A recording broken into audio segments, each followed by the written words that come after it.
Привет, друзья! Сегодня у меня обзор самых обсуждаемых новостей Германии. Каждая из них может удивить. Представьте себе, немецкие партии выплачивают миллионы штрафов за скрытое пожертвование. Госслужащие получают кредиты на выгодных условиях. Volkswagen вынужден признать вину за давление дела в Бразилии, а миллионы молодых немцев остаются без профессии. И это еще не все. Я разберу, почему даже незначительные сбережения могут изменить размер будущей пенсии и как поколение Z рискует своими финансами ради маленьких удовольствий. Будет интересно и многослойно от политики и экономики до социальных привычек, так что смотрите внимательно, делитесь своим мнением прямо по ходу видео и не забудьте подписаться, чтобы не пропустить новые выпуски. Итак, начну с интересной новости Германии. 26-летняя модель и актриса Глория София Буркхарdt, дочь премьер-министра Баварии Зёдера, приняла участие в новой телеигре «Самая глупая знаменитость Германии», причем не проинформировала об этом своего отца. По ее словам, у него слишком много важных государственных дел, поэтому политические обязательства заслуживают больше уважения, чем телевизионное участие.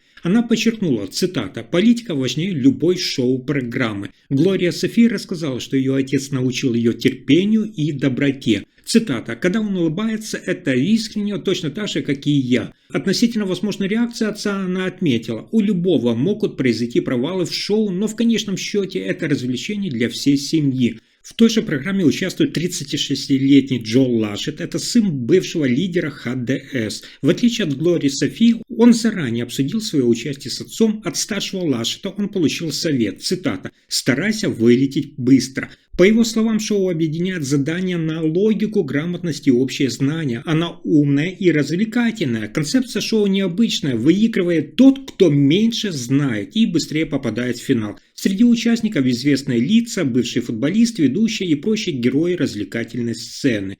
И теперь важная новость в финансовом секторе Германии для немцев. По данным анализа платформы Verivox, средняя процентная ставка по потребительским кредитам для госслужащих составляет, внимание, 5,68%, тогда как для сотрудников частного сектора 6,59%. Это означает, что госслужащие экономят до 14% на процентных платежах. Например, при кредите в 22 тысячи евро на 5 лет переплата по процентам будет ниже примерно на 529 евро. К тому же у госслужащих значительно выше шансы на одобрение. Около 80% их заявок завершаются предложениями от банков, в то время как только 52% кредитов получают те, кто работает не в госструктуре. Почему такая привилегия? Банки считают госслужащих крайне надежными заемщиками. Их положение постоянно защищено, зарплата гарантирована и риск невозврата кредита минимален. Кроме того, госслужащие в среднем берут более крупные суммы, около 22 322 евро, что почти на четверть больше, чем средний кредит 17 121 евро. Таким образом, статус госслужащего делает доступ к финансовым продуктам, особенно к кредитованию, легче и выгоднее. Это отражает особое доверие, которое банковские учреждения возлагают на стабильность и предсказуемость доходов этой категории клиентов.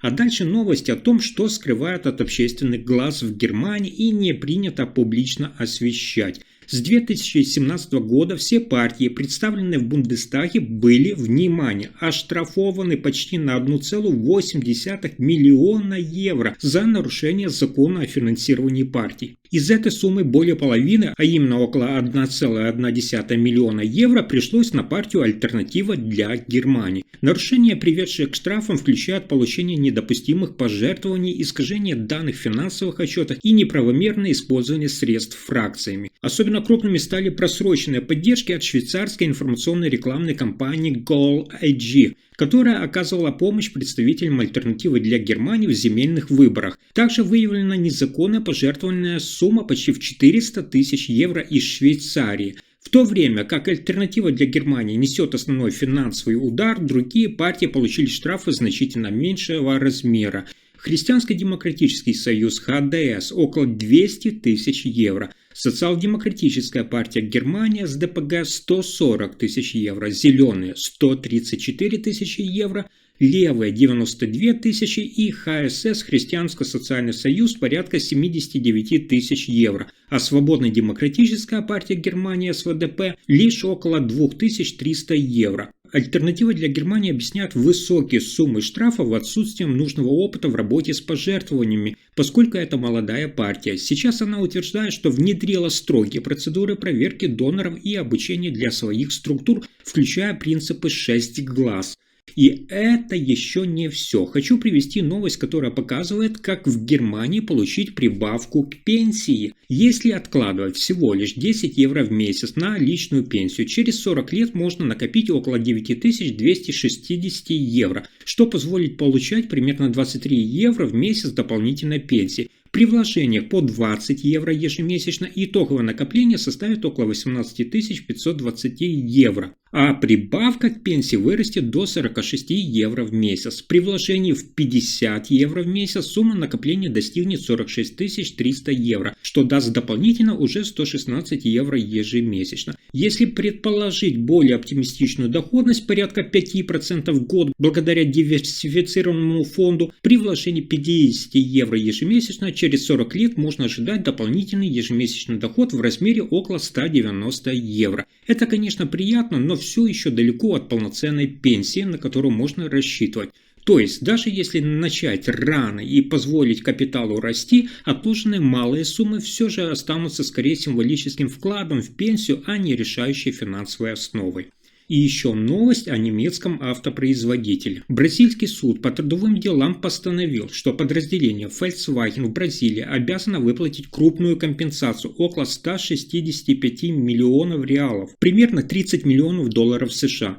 Решение касается нарушений трудовых норм, внимание, выявленных в 1970-1980-х годах на фирменной ферме в Амазонии. Работники находились в условиях, которые суд признал крайне тяжелыми и недопустимыми. Работников содержали под строгим контролем, применялась система долговой зависимости, труд был тяжелым и изнурительным, при этом условия проживания, питания и медицинской помощи оставались неудовлетворительными. Дело стало результатом многолетнего расследования, инициированного еще в 2019 году, после того, как священник передал властям документы и показания, собранные десятилетиями. Суд обязал Volkswagen публично признать ответственность, принести извинения пострадавшим и внедрить строгую политику нулевой терпимости к любым нарушениям трудовых норм. Компания уже заявила о намерении обжаловать решение, подчеркивая, что всегда соблюдала нормы труда и защищала достоинство человека. Это решение стало крупнейшим в истории Бразилии по делам о нарушении трудового законодательства и стал историческим прецедентом, который может повлиять на рассмотрение похожих дел в будущем.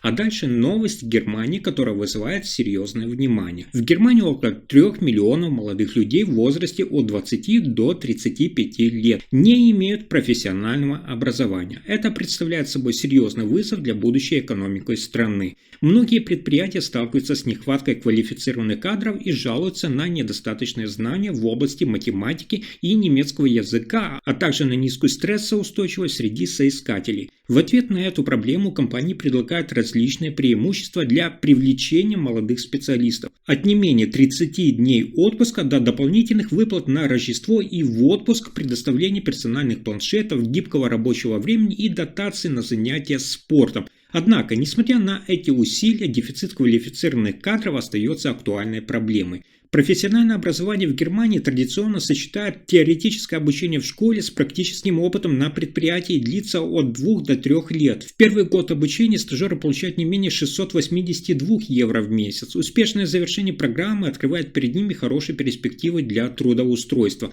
Однако, несмотря на доступность и привлекательность таких программ, многие молодые люди по-прежнему не стремятся получить профессиональное образование, что ставит под угрозу долгосрочную стабильность и конкурентоспособность экономики.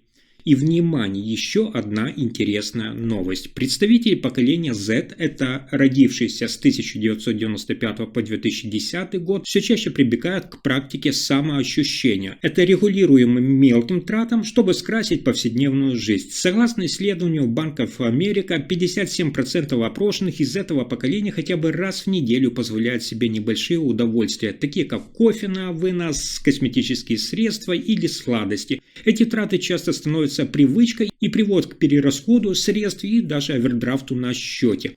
Эксперты предупреждают, что такой подход может стать финансовой ловушкой. Молодежь склонна игнорировать долгосрочные последствия своих расходов, отдавая предпочтение краткосрочным удовольствиям. Это поведение может повлиять на способность к накоплению и финансовой стабильности в будущем. В ответ на это специалисты рекомендуют развивать осознанное потребление, устанавливать финансовые цели и придерживаться бюджета. Важно научиться отличать импульсивное желание от реальных потребностей, чтобы избежать финансовых трудностей в будущем. Если информация оказалась полезной, ставьте лайк, подписывайтесь на канал и делитесь видео. Спасибо за просмотр.